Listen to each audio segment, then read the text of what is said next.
ಶಾಸಕ ಎಂಟಿ ಕೃಷ್ಣಪ್ಪನವರೇ, ನಿಮ್ಮ ಅಧಿಕಾರಾವಧಿಯ 20 ವರ್ಷಗಳಲ್ಲಿ ತುರುವೇಕೆರೆ ತಾಲೂಕಿನ ದಲಿತ ಕಾಲೋನಿಗಳಲ್ಲಿ ಮೂಲಭೂತ ಸೌಲಭ್ಯ ಇಲ್ಲದಿರುವುದು ದುರಂತ. ಕೆಟ್ಟ ರಾಜಕೀಯ ಮಾಡುವುದನ್ನು ಬಿಟ್ಟು ಅಭಿವೃದ್ಧಿಯ ಕಡೆ ಗಮನ ಹರಿಸಿ ಎಂದು ಸಿಎಸ್ ಬ್ಲಾಕ್ ಕಾಂಗ್ರೆಸ್ ಎಸ್ಸಿ ಘಟಕದ ಅಧ್ಯಕ್ಷ ಮೇಲನಹಳ್ಳಿ ಮಂಜಯ್ಯ ಆಕ್ರೋಶ ವ್ಯಕ್ತಪಡಿಸಿದರು. ಬೆಮೆಲ್ ಕಾಂತರಾಜು ಅವರ ವಿರುದ್ಧ ವರ್ಗಾವಣೆ ದಂಧೆ ಆಪಾದನೆಯ ವಿರುದ್ಧ ಪತ್ರಿಕಾಗೋಷ್ಠಿಯಲ್ಲಿ ಕಿಡಿಕಾರಿದ ಅವರು, ಕೃಷ್ಣಪ್ಪನವರ ಬೆಂಬಲಿಗರು ಬೆಮೆಲ್ ಕಾಂತರಾಜು ಇವರ ಬಗ್ಗೆ ಆರೋಪಗಳು ಹಾಗೂ ಹಗುರವಾಗಿ ಮಾತನಾಡಿದ್ದಾರೆ. ಇದು ಖಂಡನೀಯವಾಗಿದೆ. ಕಾಂತರಾಜು ಇವರು ಈ ತಾಲೂಕಿನ ಶಾಸಕರಲ್ಲ. ತಾಲೂಕು ಆಡಳಿತ ಕೃಷ್ಣಪ್ಪನವರ ಕೈನಲ್ಲಿ ಇದೆಯೇ ವಿನಃ ಕಾಂತರಾಜುರವರ ಬಳಿ ಇಲ್ಲ. ಅವರು ವರ್ಗಾವಣೆಯ ದಂಧೆ ಮಾಡುತ್ತಿಲ್ಲ. ಅವರು ಕಾಂಗ್ರೆಸ್ ಪಕ್ಷದ ನಿಷ್ಠಾವಂತ ಕಾರ್ಯಕರ್ತ. ನೀವು ಶಾಸಕರಾಗಿ ಇಂತಹ ಕೆಳಮಟ್ಟದ ಆಪಾದನೆಗಳನ್ನು ಮಾಡಬೇಡಿ ಎಂದರು. ತಾಲೂಕಿನಲ್ಲಿ ಗಂಗಾ ಕಲ್ಯಾಣ ಯೋಜನೆಯಲ್ಲಿ ನಿಮ್ಮ ಬೆಂಬಲಿಗರು 3-4 ಬೋರ್ವೆಲ್ಗಳನ್ನು ಓರ್ವ ವ್ಯಕ್ತಿಯೇ ಕೊರೆಸಿಕೊಂಡಿದ್ದಾರೆ. ಇದನ್ನು ಹೇಗೆ ಸಮರ್ಥನೆ ಮಾಡಿಕೊಳ್ಳುತ್ತೀರಿ? ಬೇರೆ ದಲಿತರು ನಿಮಗೆ ಕಾಣಿಸಲಿಲ್ಲವೇ ಎಂದು ಪ್ರಶ್ನೆ ಮಾಡಿದರು. ನಮ್ಮ ದಲಿತರ ಕಾಲೋನಿಗಳಿಗೆ ಹೋಗಲು ಸರಿಯಾದ ರಸ್ತೆ ಇಲ್ಲ, ಅಂಬೇಡ್ಕರ್ ಭವನಗಳು ಇಲ್ಲ, ಮೂಲಭೂತ ಸೌಕರ್ಯಗಳು ಇಲ್ಲ. ಮುಂದಿನ ದಿನಗಳಲ್ಲಿ ಕೆಟ್ಟ ರಾಜಕೀಯ ಮಾಡುವುದನ್ನು ಬಿಟ್ಟು ಅಭಿವೃದ್ಧಿಯ ಕಡೆ ಗಮನ ಹರಿಸಿ.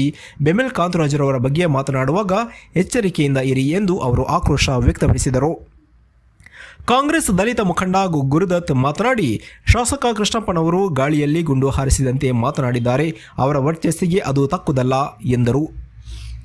ಈ ಸಂದರ್ಭದಲ್ಲಿ ಮಾಜಿ ಜಿಲ್ಲಾ ಪಂಚಾಯತ್ ಮಾಜಿ ಅಧ್ಯಕ್ಷ ಕೊಡಗಿಹಳ್ಳಿ ಹನುಮಂತಯ್ಯ, ತುರುವೇಕೆರೆ ಬ್ಲಾಕ್ ಕಾಂಗ್ರೆಸ್ ಎಸ್ಸಿ ಘಟಕದ ಅಧ್ಯಕ್ಷರಾದ ನರಸಿಂಹಯ್ಯ, ಮುಖಂಡರುಗಳಾದ ಮಲ್ಲೂರು ತಿಮ್ಮೇಶ್, ದಂಡಿನ ಶಿವರಾಕುಮಾರ್, ಡೊಂಕಿಹಳ್ಳಿ ರಾಮಣ್ಣ, ಮುನಿಯೂರು ಗಿರೀಶ್, ಕೊಡಗಿಹಳ್ಳಿ ಚಂದ್ರಯ್ಯ, ಹುಚ್ಚಪ್ಪ ದೊಡ್ಡಶೆಟ್ಟಿಕೆರೆ ಹಾಗೂ ಇತರ ಗಣ್ಯರು ಹಾಜರಿದ್ದರು. ವರದಿ ಸುರೇಶ್ ಬಾಬು ಎಂ, ತುರುವೇಕೆರೆ. ಇರುವಂಥ ಪರಿಸ್ಥಿತಿ ಏನಿಲ್ಲ. ಕಾಂತಣ್ಣರು ನಿಷ್ಠಾವಂತ ಕಾಂಗ್ರೆಸ್ ಪಕ್ಷದ ಸದಸ್ಯರು, ಕಾರ್ಯಕರ್ತರು, ಡಿಫಿಡೆಂಟ್ ಕ್ಯಾಂಡಿಡೇಟ್ ಅಷ್ಟೇ. ಸೋತಿರೋಂಥವ್ರು ಬಂದ್ಬಿಟ್ಟು ಅಧಿಕಾರ ಚಲಾಯಿಸೋಕ್ಕಾಗಲ್ಲ. ನಿಮ್ಮ ಕೃಷ್ಣಪ್ಪರದ ಅಧಿಕಾರ ದಯಮಾಡಿ ನೀವು ಇಷ್ಟೆಲ್ಲ ಮಾತಾಡೋ ಬದಲು ದಯಮಾಡಿ ಒಂದೊಂದ್ಸಲಿ ದಲಿತ ಕಾಲೋನಿಗಳಿಗೆ ಹೋಗಿ, ನೀವು ದಲಿತರ ಕಾಲೋನಿಗಳಿಗೆ ಮೂಲಭೂತ ಸೌಕರ್ಯಗಳು ಎಷ್ಟೋ ಊರಿಗೆ ಮಳೆ ಹುಷಾರಿಲ್ಲ. ಎಲ್ಲೋ ಇವಾಗ ಕಾರ್ಯಕರ್ತರು ಶಾಸಕರನ್ನ ಓಲೈಸ್ಕೊಂಡು ಕೋಟ್ಯಾಂತರ ರೂಪಾಯಿ ಗುತ್ತಿಗೆ ತಗೊಳ್ಳೋಕ್ಕೋಸ್ಕರ ಅವರು ಈಗ ಎಲ್ಲ ಹೇಳಿಕೆ ಕೊಡ್ತಾರೆ. ಅದನ್ನು ನಿಲ್ಲಿಸ್ಬೇಕು ಅಂತ ನಾನು ಕಡಾಖಂಡಿತವಾಗಿ ಹೇಳ್ತಾ ಇದ್ದೀನಿ.